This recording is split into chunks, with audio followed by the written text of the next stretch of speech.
রাধারানী রান্নাঘরে কি রান্না হবে? আজকে আমার বেবি বায়না ধরেছে। ওই বেবিগুলো হ্যাঁ, কি বায়না ধরেছে? পাপড় ভাজা। ও পাপড় ভাজা খাবে, তার জন্য এখানে অনেক পাপড় নিয়ে চলে এসেছে তো। কই ভাজো ভাজো, তাড়াতাড়ি ভাজো।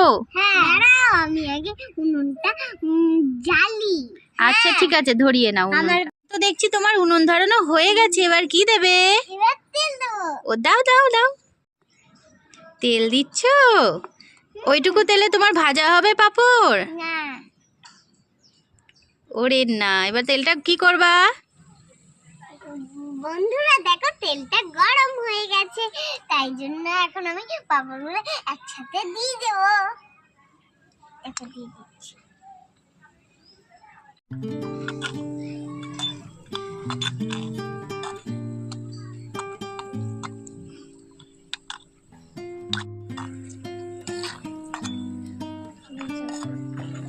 আমি ভাজছি এবার।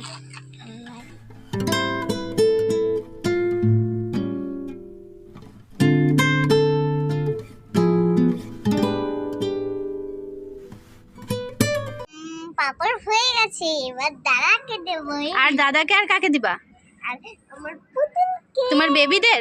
হ্যাঁ, বেবিদের খাইয়ে দাও। নাও দাদা, ভালো লাগছে? তোমার বুনু কেমন পাপড় বানিয়েছে? ভালো। কেমন কেমন? ভালো। Tasty tasty. আমার বাচ্চাকেও খাচ্ছিস? তোমাদের সব বেবিদের খাইয়ে দিয়েছো? এবার তুমি খাও। কেমন লাগলো? ভীষণ গরম লেগেছে। গরম? দারুণ। করবো। তাই তোমাদের রান্নাঘরটা তো খুব সুন্দর, বাপরে বাপ কি দারুণ। এবার আমাকে দোকান সাজিয়ে দেবে। এখানটাও তোমাদের, এটা কি? এটা এটা আমার রান্না করা না, আমি রান্না করি এটাই। তাই দারুণ দারুণ।